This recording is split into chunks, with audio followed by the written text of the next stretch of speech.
วัสดีที่บ้านสวนจ้าสวัสดีพี่น้องจ๋าสิไปเอาของพี่น้องพี่แน่นเราฝากสตอมาให้แต่ปุระจะท่ากรุงเทพปุระจ้าสิลงไปเอาสตออยู่ปูนอยู่มองเขาจะฝากของมาปุ๊ไก่อยู่ไก่เติบแล้วบริภาคมาทางบ้านเจซีได้ถาผักมาทางบ้านเจซีน่ะมันสิฮอดบ้านเจซีเลยมันก็บอกไก่แต่นี่ไก่ซ้ำตัวนี้ไปหาปักซอง8 กิโล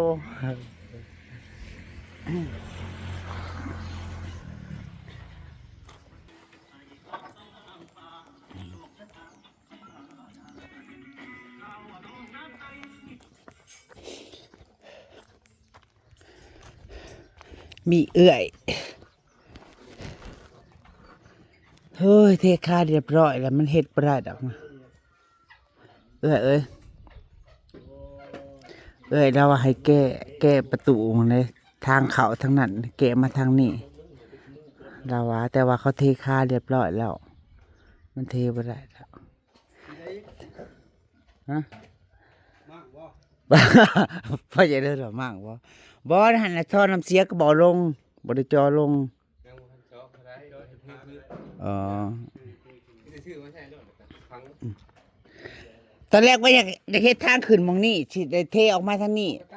บัดนี้มีแล้วว่าเฮือนหลังใดมี2 ทางเข้าว่าซั่นให้เข้าทางเดียวว่าซั่นบ่เฮ็ดคือเก่านั่นแล้วแต่ว่าบ่ให้มีบันไดช่องทางขึ้นทางหน้าเพิ่นว่าโงเห้งมันบ่โอเคคันมึงโบเฮงอยู่มึงกินมากเบิดแถวน่ะแม่นบ่เนาะแล้วก็สิย้ายไปอยู่หลังคาพุ่นล่ะคือส่งนี่ย่าอยากจะประตูทางเข้าคนมามันตรงกันเด้เนาะมันตรงบ้านเนาะตรงกระทาเขาเฮ็ดทางเข้ามามันบ่ตรงกับเอียงเข้ามามันก็สิเป็นหยังเขาเทหินเข้ามาให้มันเอียงมันก็เจิดไปแจ่พุ่นเฮ้ยไปเลี้ยวไปเนาะก็บ่ตรงคือเอาได้นั่นให้มันแล้วนะ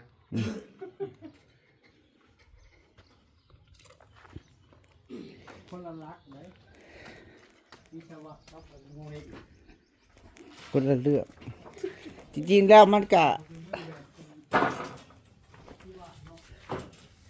เนี่ยทางนี้มันเทแต่ถากรีดอันเปลี่ยนประตูนี่ก็สิยากเนาะยากบ่เปลี่ยนทั้งหลายประตูบานนี้เปลี่ยนมาทางด้านนี้มีแล้วอ่ะเปลี่ยนเข้ามานี่โอ้ยมันจ่อกับประตูนี่บ่ได้เด้อเราสิจ้างเจ้าเปลี่ยนประตูมาทางนี้แต่บัดนี้มองนี้มันเป็นประตูเลื่อนมันติดกันเลยบ่ได้ตอนแรกเราว่าจะเปลี่ยนประตูที่นี่ไปใช้ทางนั้นทางนี้พวกนี้มันสิได้เป็นมองนั่งโซฟาแล้วมันจะบ่นี่ดิเสียงตัดคานบ่ให้ประตูตั้มบ่เนาะหลอดคานเลยเขาประตูเสียงเงียบเขาอีกอย่างเขาก็เทคานแล้วมันใกล้โพดมันใกล้เฮ็ดบันไดเฮ็ดประตูเข้าไปมันแคบสรุปแล้วก็ได้มองเก่าบ่ได้มีการวางแผนแม่นจะตะอย่ามาราบ่ได้วางแผนไว้สัญญาใจไว้กับไผแน่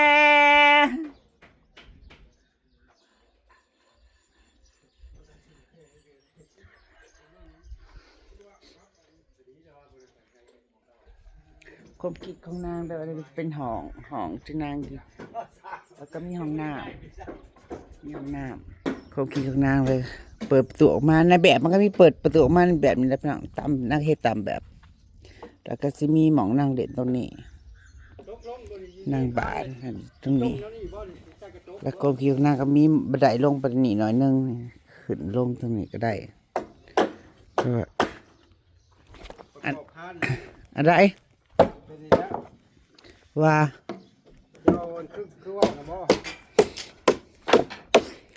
ตัวนี้กระจกตัวนี้แมนตามแบบเลย เพื่องสิใส่กระจกพี่น้องอยากนอนเบิ่งตะเว้นหั่นนะนั่งอาบแดดเล่นๆเฮือนที่กระจกหลายๆนี่รับรองฮ้อนแน่นอนฮ้อนเนาะเฮือนที่มีกระจกหลายๆน่ะฮ้อน โอ้ยฮอดก็เปิดแล้วละบ้านใหญ่ เพื่อนที่นางอยู่ชั่วโมงพี่น้องในห้องแล้วเข้าไปยังเว้นนี่นางสิอยู่บ่เคยอยู่กับเว้นจักเทื่อบ่เคยนอนกับเว้นมันฮ้อนมันไม่อยู่ในนรกไฟหนึงจะเป็นเทไฟหนึงจะเป็นอันนี้เด้อเนาะจะเป็นกระจกแต่ว่าตีไม้ยังก็ขาดนะไม่นะแนงเฮ็ดเป็นลายลงมานะพี่น้องเฮ็ดเป็นลายลงมา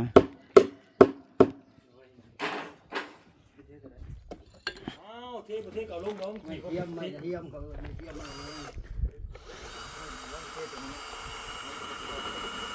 เพิ่นเด้อว่าบ่เคยเฮ็ดก็สิได้เฮ็ดนี่แหละจ้าหมองเฮือนบ่มีในตูบน้ำแล้วก็เพิ่นน่ะได้เฮ็ดจนแล้วพี่น้อง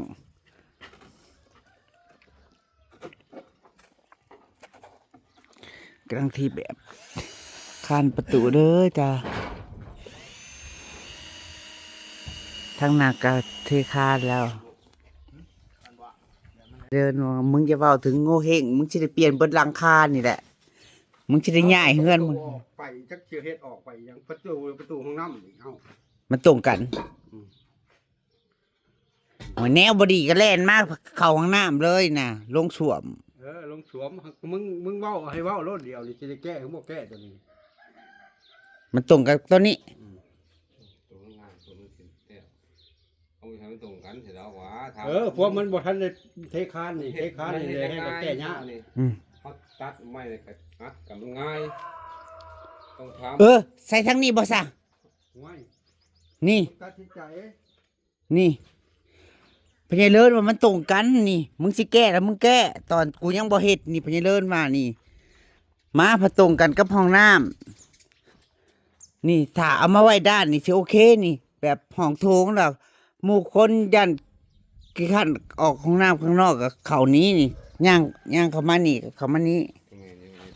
เป็นนอนจ้าเป็นเกกายากกว่านั้น แม่นย่างเข้ามานี่ก็ออกตรงนี้ นี่ แม่นอยู่ ใส่วางมองกะมองขอบๆนี่บ้านนี่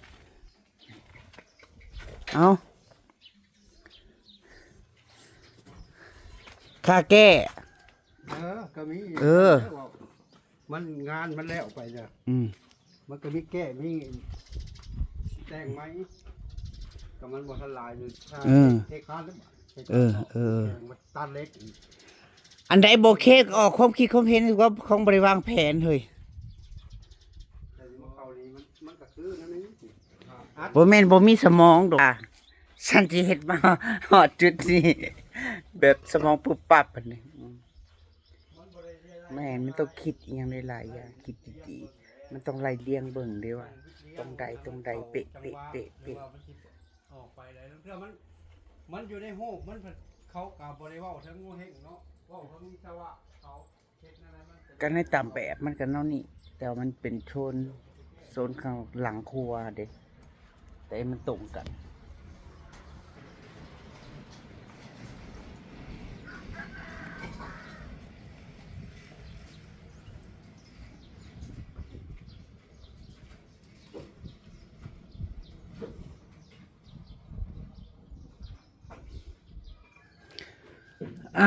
สรุปแก้ประตูตรงนี้ มาใส่ด้านนี้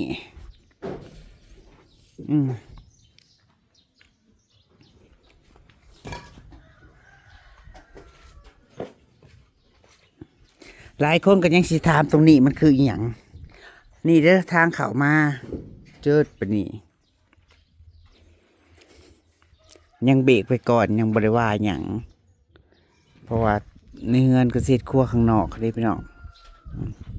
เสร็จครัวข้างนอกนั่นก็สิแอมที่ตัดไว้อยู่บ่ให้มันทะลุกันหลายคนก็ว่าบ่จ้าบ่ได้ทะลุดอกมานี่มีห้องโถงแล้วก็เป็นห้องครัวข้างก็เสร็จประตูน้อยๆออกทางนี้เนาะ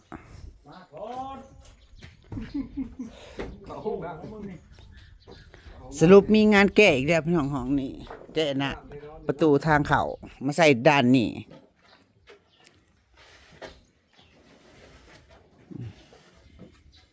พอดีประตูทางเขามาใส่ด้านนี้โทรทางนั้นถือแล้ว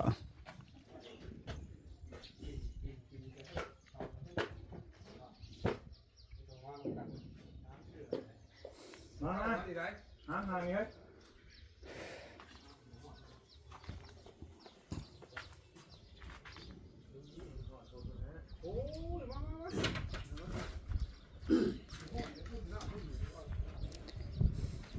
อย่าดีมดลูกให้เป็นมดลูก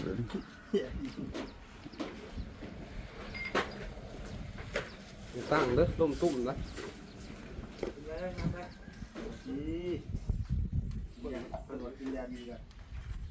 บ่แม่นน้ำท่อมเด้อพี่น้องเอ้ยน้ำต้มน้ำหยาสมุนสมุนไพรถ้าได้ไปเกลือป่าอีกเด้อพี่น้องเอ้ยสิไปเปิดน้ำไว้ก็น้ำบกอีกละ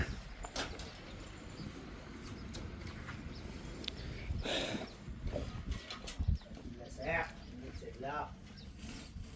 ยืดร้ายตึกได้ปลายังเป็นแง่ของปลาแง่ของปลา กินแล้วแซ่บออกเลยแซ่บบ่เล็ด สรุปแล้วก็มีงานแก้ตรงนึงอยู่ทางนี้ก่อนทางก็ได้ก่อขึ้นมาก็ได้ครึ่งหนึงพี่น้องอ่ะ ตรงนี้เล็ดบ่ถามอีกนะ จุด วงม้วนเอาแล้วนี่บ่ อืมนี่เอาแบบนี้ ให เพื่ ญ่ อน ไหน80คูณ80 ก็ถือว่าใหญ่แล้ว 40คูณ10 40 แต่แรกเขาอ่านประมาณ60 คูณ 60 นั่นได้ก็ ก็โอเคใช่ไหมแล้วนี่เด้เตียงน้องก็สิมาอยู่หมองนี้เด้นั่นนะก็ได้ลุกมานั่งซอกเบางทางหน้าบ้านนี่เด้ ว่ามีเพื่อนมาไป เอาตร มา งเป็นบ่บาทนี่เอาตรงบ่บ่ได้เอียงที่บ่ได้เอียงคือในหูนี่มันสิเป็นคนละตำแหน่งเลยตัวนี้มันแต่งมันเป็นไม้อัญชลา แม่นเอากลมตรงนี้แล้ว ชามันเอานะตัวนั้นมันจะเป็นเอียงจังน้อยเนี่ยมันเป็นตำแหน่งของมันน่ะแล้ว อันนี้เอาตรง จั ร บ ถ อันนั้นขึ้นมาแล้วมันสิแต่งทางนี้จับบวชเลยมันก็จะหยุดข้างกับประตู สรุปมีงานแก้ตัวนี้ก็แก้ตามเหมาะสมแล้วเอาค่าแก้ว่าเท่าไรก็ว่าไปอือ ตัวนี้สิเอาจ้ำทำนี่บ่ ซั่นนั่นล่ะจริงๆมันสูงโพดไปจักพอดีเนาะเพื่อเขาเทพื้นเทหยังขึ้นมาเนาะพอดีเขามายืนช่องเบิ่งนี่ ได้หูกับอันนี้นี่มันอยู่สูงไหน ก็โหอยู่พี่บ้านนี้ อันตัวน่ะมันจอสูงจอเหมือนว่าให้มันเด่นออกมาเวลาเขามองว่านี่มันบ่ได้อยู่ต่ำอันนี้จอเพื่อจะช่องมัน แม่นจอพอดีเขาลูกมานั่งเตียงนั่งซ่องเบิ่งหั่นเด้ ให้มาบอกพูดปากกล้าบอกเเพื่อนหมู่มากอะเห็นเลย มันมาเป็นแบบนี้ ไม่ชอบแล้วใครเปิดประตูช่อง มาทาหยังพี่ ได้เยอะ ป่าด นายกระตายนี่มีหยังซะกระตายได้หยังซะ กระต้าใช้อยู่เพียงอีกบ้าง อ๋อ ได้หมองเก็บวันนะ มันบ้านแล้วเลยนะ อ่า ใส่บอกมาไว้เบิดอ่ะโอ้ยขนมา แล้วก็บริพ่อแต่หมู่เดียวเมื่อวานนี่แล้วก็แล้วเลย มันก็เริ่มออกมาเยาะเมียนะคือ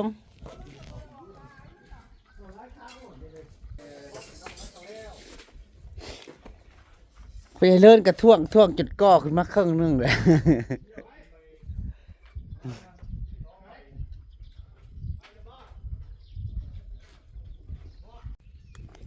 ใช้ดอกตัวผู้ก็บ่ค่อยมีเด้สิซ้ำพวกนางนี่แม่พี่น้อง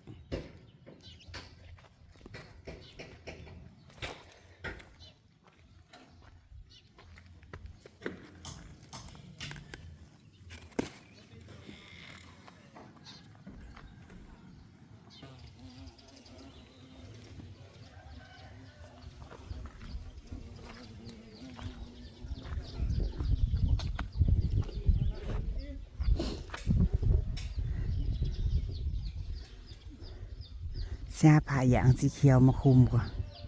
โอ้ย มันหาโอกาสขึ้นเมืองนี่ก็ยาก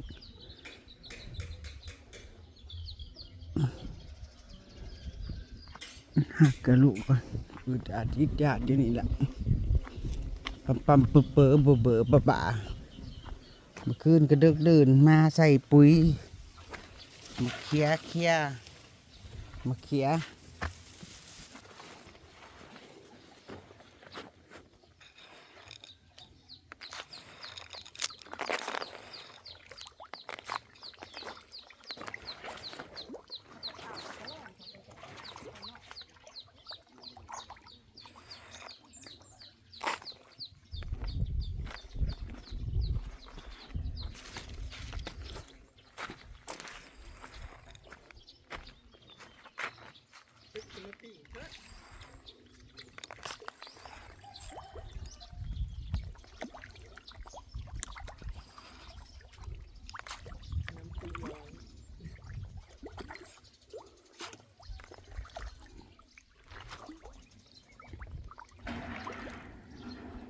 เอามาจากอีน้อ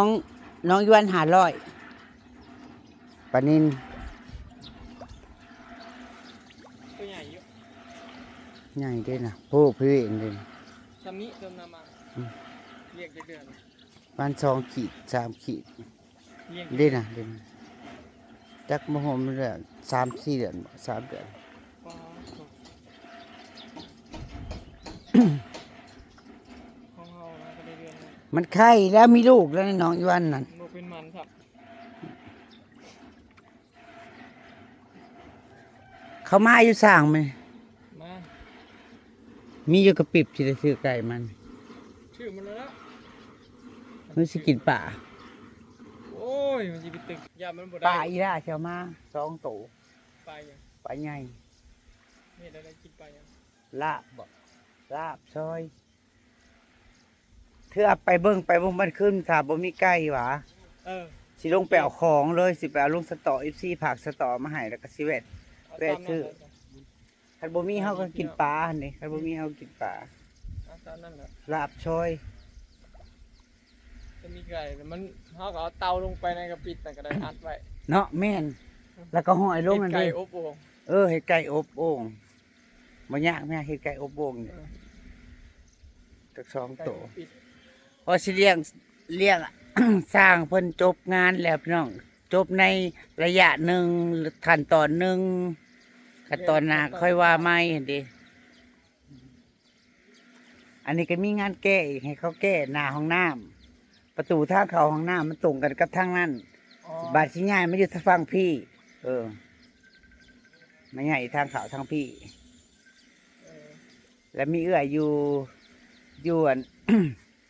ยุงเทพพี่น้องมาให้นางแก้ประตูทางเขานี่เด้นี่ที่เราเห็นอยู่นี่ให้มาอยู่ทั้งพี่ทั้งสร้างเขาทั้งพี่เปลี่ยนหม่อง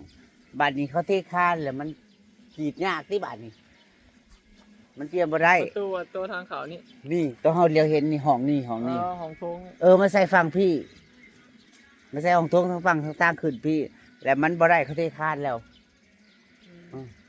คานเขาก็เทแล้วเทคานนี่คือว่าเขาเกลือยเล็กเกลือยอย่างนั้นเด้พี่น้องยึดความมั่นคงอันเด้ นั่น บ้านเฮาจะไปกรีดบ่ได้เด้ก็เลยได้ที่ตัวเก่ามัน ปาดบ่ได้แล้วคาน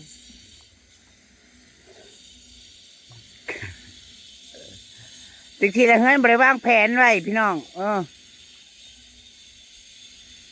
ก็บ่เคยคิดเนาะว่าสิได้ออกมาอยู่ผู้เดียว มาจุดใดจุดหนึ่งมือใดมือหนึ่งแล้วก็คิดแต่เด้พี่น้องแล้วก็บริเฮาก็เลยบริมีการวางแผนไว้จะต้องเฮือนชั้นโน่นนี่นะ ห้องนอนตรงนี้ตรงนี้ตรงนี้อ่านเกมโน่นนี่นั่นพอมาตั้งขึ้นมาละมาอ่านว่าตรงนี้มันบ่ได้บ่แม่นแก้จ้ะบ่เคยเฮ็ดเฮือนจบนะคะครั้งแรกของนางกระเทยเฒ่ามันยากพี่เนาะ เสร็จตั้งแต่เป็นวัยรุ่นหนุ่มสาวผมก็บ่ไม่เฮ็ดเอาช่วงเฒ่า สมองก็เลยบ่คิดบ่โป่ง สมองกระดูกโอ้ สิไปเอาของก่อนพี่น้องเอ้ยจากนี้ไปประมาณ8 กิโลแจรถใส่ได้ป่ะนี่แจรถจักรติดเมื่อไอ้พ่อล่านางพ่อล่าก็เลยบ่มีรถขี่แจรถแน่